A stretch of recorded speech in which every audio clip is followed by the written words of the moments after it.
Compañeras asambleístas, pueblo ecuatoriano.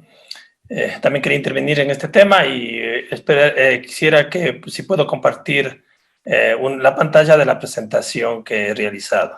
Por favor, tecnología, si le ayudamos al asambleísta Proaño para que lleve adelante su exposición con la pantalla compartida. En este momento se habilitará para que el asambleísta pueda compartir su presentación que acompaña esta intervención en este debate. Creo que estamos... Vamos a escuchar en este momento su intervención. Una de las cosas que sí es importante, y creo que en este tema de lo que es el tema de corrupción, siempre creo que el equilibrio entre a veces quien denuncia y quién es el acusado o quien comete uno de estos temas, tiene que tener todo un proceso de equilibrio para saber también de la parte que acusa si está acusando de una forma real, con pruebas. Con eso nos aseguraríamos que sea un trato justo frente a cualquier tema de corrupción. Toda corrupción tiene que ser sancionada, pero tiene que también respetar todo el derecho a las personas de su inocencia, como dice la Constitución. Yo voy a hacer unas pequeñas informaciones que se daban para que se pueda ver e incluir dentro de esta propuesta.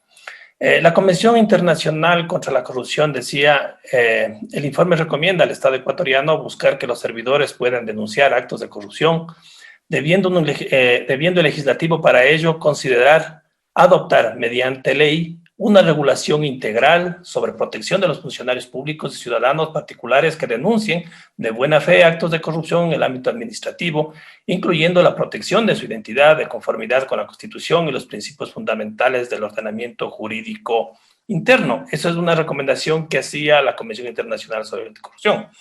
Pero, ¿qué pasa cuando el servidor público denuncia sin pruebas o dice mentiras? Y voy a varios ejemplos que se han dado aquí en el país.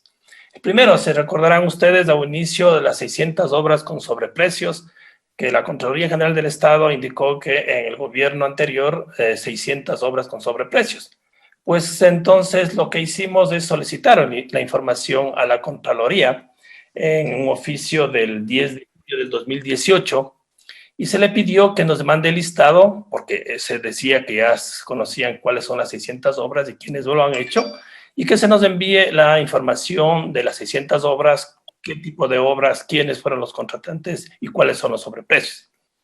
Sorpresa, la Contraloría nos contesta. Al respecto, por una parte, de conformidad con lo previsto por el artículo 71 de la Ley Orgánica de la Contraloría General del Estado, esta entidad tiene 7 años contados desde la fecha de que se hubieran realizado dichas actividades o actos para pronunciarse y, de ser el caso, establecer responsabilidades, por lo que el control del uso de recursos públicos durante el periodo de actuación del expresidente Rafael Correa, requerido por el asambleísta Proaño, no ha concluido aún. Es decir, se denunció y Contraloría decía que todavía no iniciaba ni los procesos y que tiene 7 años. Otro ejemplo que también hay que tener cuidado cuando hagamos este tipo de leyes, denuncias sobre la Secretaría Anticorrupción. La señora Dora Ordóñez, en El Comercio, publicado en todos los medios del país, decía, Secretaría Anticorrupción dice que durante el periodo de Correa, la corrupción causó entre 30.000 y 70.000 millones de perjuicios del Estado. Y luego ya públicamente se decía que ya midieron cuánto es la corrupción. Bueno, como una cuestión lógica para saber si esta señora tenía los documentos para decir esto, se pidió al representante, el señor Fernando Quevedo, representante del BID, que nos indique dónde está el informe que dice el BID sobre este tema. El señor Quevedo nos contesta, sin embargo, con la finalidad no solo de atender su solicitud, sino revisar y confirmar lo dicho por dicha exfuncionaria, hemos nuevamente solicitado a nuestro Departamento de Comunicación y demás unidades de cargo de estos temas revisar una vez más la existencia de dicho estudio. Sin perjuicio de lo anterior, informa usted que no tenemos constancia de que el banco haya publicado algún informe detallado lo declarado por la doctora Ordóñez. Si existe, como se informó previamente, un informe de análisis de gasto fiscal en América Latina y el Caribe titulado Mejores gastos para mejores vidas, en donde podrá revisar diferentes cifras a nivel latinoamericano. Lo que la señora decía, no hay. Y donde dice que se cita en este estudio que dice la señora, tampoco existe esa información. Luego, la misma señora hablaba de sobreprecios, que el programa de las Naciones Unidas para el Desarrollo hizo las consultorías y existe cualquier cantidad de sobreprecios que superan los 2.400 millones de dólares. Publicó en la prensa que muchos de esos dineros fueron hechos para sobreprecios, para coimas, para sobornos, y todo el mundo comenzó a indicar en medios de comunicación que sí, que sobreprecios es lo que daba el programa de las Naciones Unidas para el Desarrollo. Bueno, como lógico, entonces lo que hicimos es pedir información al programa de las Naciones Unidas para el Desarrollo, indicándole la petición de la información que pedíamos con los antecedentes expuestos, con el propósito de confrontar la información publicada en el Diario del Comercio, que recoge las afirmaciones de la ex secretaria anticorrupción, quien a su vez remite a los resultados de un trabajo de consultoría realizada por el Programa Nacional de Naciones Unidas, el Programa de las Naciones Unidas para el Desarrollo, para establecer irregularidades en la ejecución de proyectos emblemáticos ejecutados en el gobierno anterior. Solicito muy comedidamente se sirva a disponer a quien corresponda se entregue a mi despacho copia de los resultados de la referida consultoría del Programa de las Naciones Unidas para el Desarrollo, que incluya la década del gobierno del economista Rafael Correa Delgado. Entonces se pide la información porque había que contrastar esa información que se dio. Luego hubo la contestación, ¿no? Porque se solicitaba que la dicha exfuncionaria señalaba que en el gobierno ecuatoriano, que recoge la cifra de 2.400 millones en 5 proyectos emblemáticos conocidos como MEVA Obras, y se decía que se contrataba bajo la categoría de regímenes especiales, contratos directos, que no tenía el presupuesto referencial bien definido, en donde se ha evidenciado sobornos y porcentajes por coimas. Solicitamos información al Programa Nacional, al Programa de las Naciones Unidas para el Desarrollo. Lo contesta de que ellos no nos podían dar la información porque esa información, y para toda la asamblea, si quiere revisar, está en la página web de Petroecuador. Y está sobre todo los 5 obras emblemáticas. Y una de esas es la Refinería del Pacífico.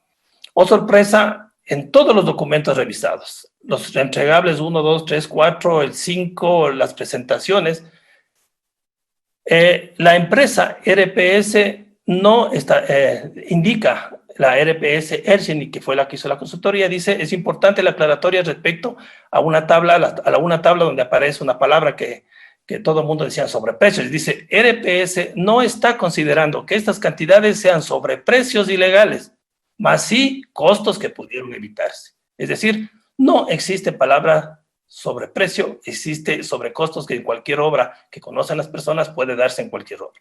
Asimismo, luego revisamos toda la información de las consultorías sobre refinería de Esmeraldas. Conclusión, en ninguna parte asoma la palabra sobreprecios. Luego revisamos de alto bajo, tampoco existe la palabra sobreprecios. Revisamos Polioducto Pascuales de Cuenca, tampoco existía la palabra sobreprecios.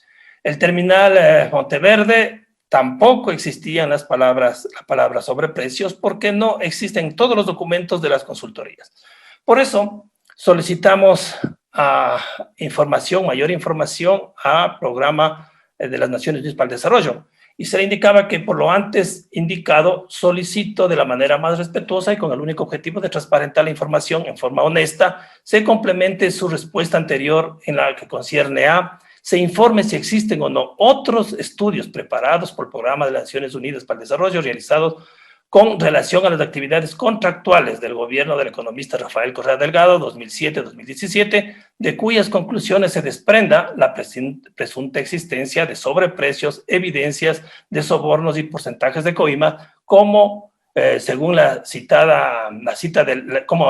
como cita la exfuncionaria de anticorrupción en este caso, ¿no? Entonces, la contestación que nos hace llegar la señora representante residente de Naciones Unidas nos dice en uno de los temas, los informes de las empresas contratadas para los 5 proyectos que fueron objeto de análisis no buscaban determinar ilegalidades, competencia indelegable a las instituciones nacionales, sino realizar verificaciones con relación a los más altos estándares técnicos y financieros de la industria de petróleo y gas a nivel internacional.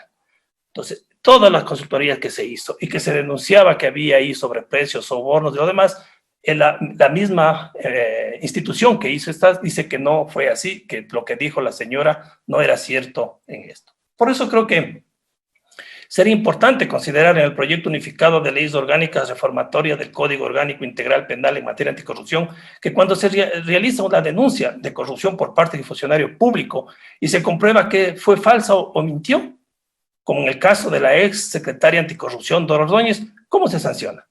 Me podrán decir muchos abogados, eso ya existe en otras leyes, sí, pero la señora no le ha pasado nada por haber hecho tanto escándalo con información que no era cierta y que tomaron mucha gente en el país para hacer daño a las personas, para hacer daño a sus familias y para ir en este tema de los que van ante la corrupción, que en la Asamblea conocemos que no han sido los que iban anticorrupción, ¿no? Los que hacían corrupción. Entonces creo que sí sería importante que en esta propuesta de ley también se dé ese balance, ¿no? Porque no todo mundo puede denunciar y hacer daño a la gente, ¿no? Si tiene las pruebas, con gusto, y tiene que ser sancionado el corrupto, ¿no? Pero tampoco se puede hacer por venganza o por odio estas denuncias que a la final son mentiras que lo único que provocan es daño a personas inocentes. Muchas gracias.